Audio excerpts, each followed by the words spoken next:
Turns out the new Masters of the Universe movie might actually be a hit even with Jared Leto in it, at least based on early reactions so far. According to early reactions, the film doesn't try to reinvent He-Man's world. It fully commits to it.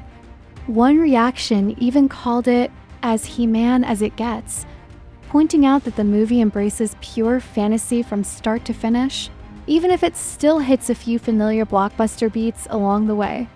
A lot of attention is also going toward the music.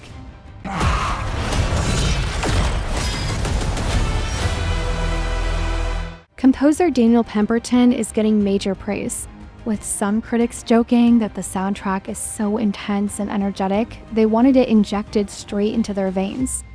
Others are calling it an 80s fantasy dream come true, packed with the same campy, over-the-top energy that made the original cartoons so iconic.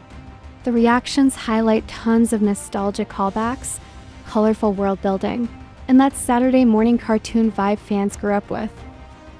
But the biggest surprise so far might be Jared Leto as Skeletor.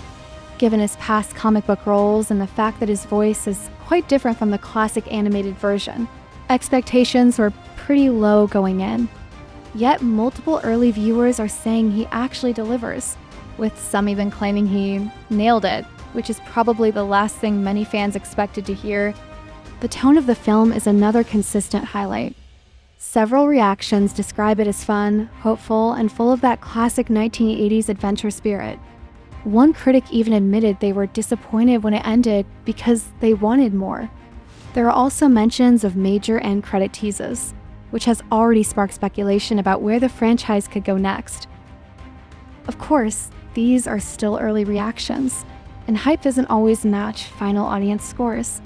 But right now, Masters of the Universe is landing far better than expected, thanks to its nostalgic energy, bold fantasy style, and full commitment to the weirdness of He-Man's world.